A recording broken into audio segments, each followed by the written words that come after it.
অনেক দূর পর্যন্ত গিয়ে তারা মাছ শিকার করে আবার ফিরে আসে এই নদীর তীরে।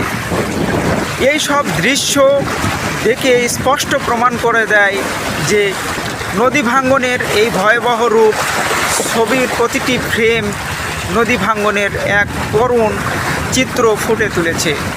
পাড়ের মাটি ধসে খাড়া হয়ে আসে, যা দেখে মুহূর্তেই বিলীন হয়ে যায় অপেক্ষাগুলো। শক্তিশালী ঢেউয়ের এই আঘাতে মাটির বড় বড় চাকা বের করে যাচ্ছে। আর এই পাশে যে দেখতেছেন নারকেল গাছগুলো, তাদের শিকড় সহ উপড়ে গিয়েছে প্রায় মৃত্যুপয় অবস্থা। কিন্তু গাছের যে গুঁড়িগুলো অর্ধেক অংশ পানিতে তলিয়ে আসে, তা দেখে বোঝা যায় এক সময় এখানে জনপদ ও প্রকৃতির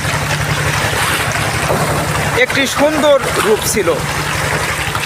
পাড়ের ঠিক কিনারে থাকা নারকেল গাছটি এখনও ঠায় দাঁড়িয়ে থাকলেও তার নিচে মাটি নেই বললেই চলে। এটি যেন একটি উপকূলীয় মানুষের টিকে থাকার নিরন্তর লড়াই, এক জীবন্ত প্রতীক। ভাঙ্গন এতটাই তীব্র যে তীরবর্তী রাস্তা বা হাঁটার পথগুলো এখন খাদের কিনারায় এসে ঠেকেছে। প্রকৃতির এই ভাঙ্গাগোড়া খেলায় মানুষের কোনো হাত নেই। ড্রেজিং বা নিয়মিত তদারকি না করলে অচিরেই এই সুন্দর বেলাভূমিটি মানচিত্র থেকে হারিয়ে যাওয়ার ঝুঁকিতে রয়েছে। আজকের এই ভ্রমণ আমাকে যেমন মুগ্ধ করেছে, তেমনি ব্যথিত করেছে। মোহনার এই বিশালতার মাঝে দাঁড়িয়ে মনে হলো আমরা প্রকৃতির কাছে কতটা অসহায়। নৌকার ঢেউ আর ভাঙ্গনের শব্দ মিলেমিশে এক বিষণ্ণ সুর তুলেছে।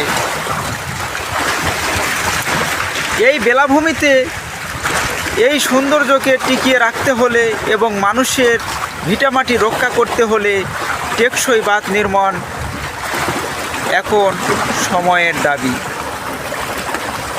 এই দৃশ্য, এই ভিডিও, এই বর্ণনা আপনার কাছে কেমন লাগলো অবশ্যই কমেন্ট বক্সে জানাবেন।